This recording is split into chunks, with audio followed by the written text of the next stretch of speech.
tudo que nos cerca é formado por matéria, e a massa dessa matéria é formada por partículas bariônicas, ou seja, são formadas por prótons. Entretanto, quando nós observamos o espaço como um todo, na realidade, os dados indicam que somente 5% de toda a matéria ela é bariônica. Ou seja, existem 95% do universo inteiro, da massa do universo inteira, não sendo bariônica. Logo, nós temos uma matéria bem diferente, uma matéria que não é formada por essa partícula tão fundamental que traz a massa, uma vez que grande parte da massa dos átomos é formada pelos prótons. Uma das coisas mais complicadas dessa massa estranha que existe no universo é que ela não é relativística, ou seja, energia e matéria não necessariamente são coisas relacionadas, ou seja, ela não tem uma relação como os prótons têm com a matéria. Mas talvez a coisa mais estranha é que essa matéria ela não libera radiação visível, ou seja, ela não libera luz visível, luz eletromagnética, mas sim uma radiação muito específica, conhecida como radiação cósmica de fundo em micro-ondas. E essa radiação ela é muito interessante porque ela está relacionada com o quê? Relacionada com o Big Bang. Acredita-se que essa radiação ela é como se fosse um fóssil da luz. E o que seria um fóssil da luz? Seria como se fosse a luz primordial, ou seja, ela está relacionada lá com a primeira luz do Big Bang. Então, quando ocorreu aquela grande explosão primordial, a gente tem a liberação dessa luz. Então, isso seria um resquício da luz liberada no Big Bang. E um fato que também é bastante interessante é que, em geral, a radiação cósmica de fundo em micro-ondas ela é liberada pelo chamado corpo negro, que muitos cientistas, como por exemplo Planck, estudaram. E no caso, um corpo negro tem esse nome porque realmente ele não libera luz.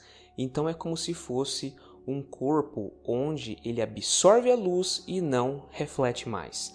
Mas ele libera energia, ele libera radiação na forma de calor, ou seja, ele libera energia térmica, radiação térmica próxima do infravermelho, que é a radiação de fundo, no caso, em forma de micro-ondas. Um fato interessante sobre essa radiação é que ela ainda é possível de ser captada, e ela é captada pelos equipamentos eletrônicos que a gente tem em casa, sendo que parte do chiado dela é captada por uma televisão que está fora do ar, sendo que 2% de todo aquele chiado tem relação com essa radiação, que é uma radiação primordial lá do Big Bang.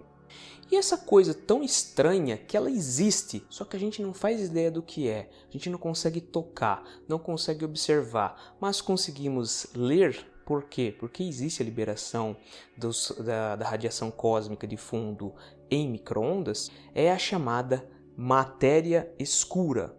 E então ela compõe mais de 60% de todo o universo, sendo que parte dela ainda você tem a energia escura, que também compõe nesse total. São coisas que a gente ainda não entende muito bem. Por quê? Porque a gente não consegue realmente entrar em contato com ela e fazer análise, mas que ela existe, realmente ela existe. Onde a gente consegue perceber que existe essa, vamos colocar entre aspas, essa anomalia, principalmente em regiões de grande densidade no universo.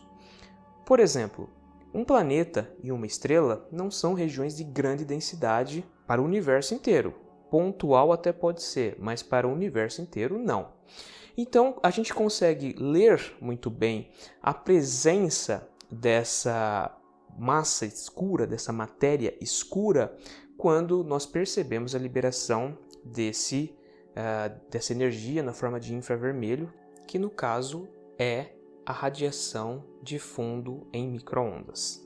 Então, o que acontece? Nós temos, às vezes, grandes galáxias, grandes corpos se aglomerando e formando, então, aquelas nuvens, muitas vezes até de nêutrons. Então, existe isso no universo, grandes regiões que possuem muita massa. E nessas regiões, como, por exemplo, pode ser até um buraco negro, você tem o quê? Você tem, nas bordas, uma presença que altera características gravitacionais. Vou até colocar um gráfico aqui para mostrar para vocês.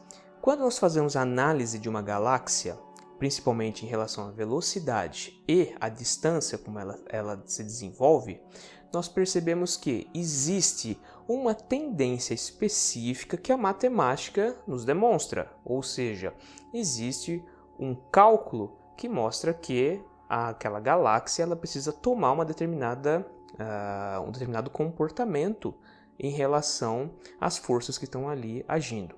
Só que, na realidade, ela não toma esse comportamento, ou seja, tem alguma força diferente que está agindo ali. A grande questão é a seguinte: nós temos então uma matéria, uma massa escura que a gente não consegue ver, ela não interage com a massa normal que existe no universo, ou seja, a massa bariônica, ela não interage nem mesmo com ela mesma, só que ela interage com a gravidade. Então, ela provavelmente tem uma relação muito próxima com gravidade. Então, é alguma coisa que libera radiação térmica e interage com a gravidade. Então essa é uma das principais ideias do que pode ser a matéria escura. E obviamente a gente está dizendo que é uma matéria, logo deve existir uma partícula que deve ser também muito exótica, ou seja, ela não deve ser uma partícula que é originada de outras partículas, ela deve ser uma partícula fundamental que ainda a gente não conseguiu captar, ou seja, nós estamos entrando agora no universo das especulações da teoria. No caso, essa partícula que se acredita que pode ser a responsável pela massa escura, pela matéria escura, é conhecida como axion. E no caso, ela é bastante parecida com o quê? Ela é bastante parecida com um elétron, sendo que ela possui apenas 2/100 da massa do elétron. Só que ela tem uma relação direta com a gravidade e também com a força nuclear forte. E essa força nuclear forte tem uma relação com o quê? Com a formação do próprio próton. Por quê? Porque o próton é uma partícula bariônica formada por 3 quarks, sendo 2 do tipo up e 1 do tipo down. Só que quando esses quarks se encontram numa determinada região do espaço, para formar essa partícula bariônica, existe a necessidade dos gluons manter essas partículas juntas. Vou até deixar aqui então, no card aqui em cima, um vídeo que fala sobre o que são quarks. Eles são então as partículas que formam os prótons. Dessa forma então, nós temos uma partícula fundamental, muito menor que um próton e que ajuda a formar uma matéria exótica, uma matéria escura, uma matéria que não libera luz, uma matéria que somente libera radiação na forma de micro-ondas. No total, existem 3 teorias que tentam explicar o que é a massa escura.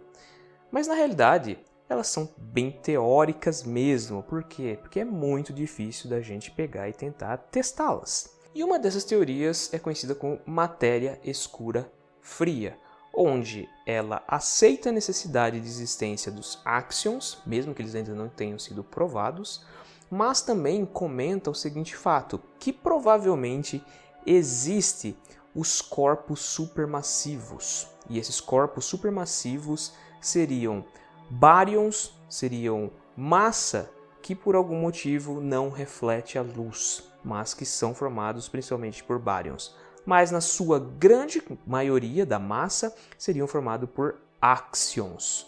Então essa é uma das teorias que é mais bem aceita para tentar explicar o que é essa tal de massa escura ou matéria escura. Sendo assim, pelo fato de não liberar luz, não refletir luz, eles são muito mais difíceis de serem detectados. Esses corpos supermassivos, esses objetos supermassivos que provavelmente existem em quantidades gigantescas no total do espaço. Também existe uma outra teoria que analisa o quê? Analisa os buracos negros. Mas não é bem somente observar os buracos negros, mas sim eventos muito raros que geram o quê? As ondas gravitacionais. No caso, espera-se que, ao observar um buraco negro fundindo com uma estrela de nêutrons, ou seja, uma quantidade de matéria muito grande se unindo, na superfície talvez seja possível observar a formação de áxions. E por que isso?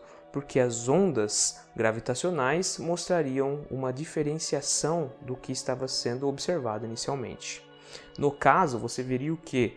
Você veria provavelmente uma mudança no eixo do sistema onde você tem a fusão da estrela de nêutrons e também do buraco negro. Só que esse é um evento muito raro de ser observado. E talvez quando a gente conseguir observar tal evento, utilizando grandes rádios telescópicos, seja possível determinar a existência dos áxions. Bom, pessoal, esse então é um vídeo para falar um pouco sobre o que é matéria escura. Se possível, curta esse vídeo, se inscreva no canal e clique lá no sininho para você sempre receber novas notificações sobre vídeos científicos. Muito obrigado pela sua companhia e até o próximo vídeo.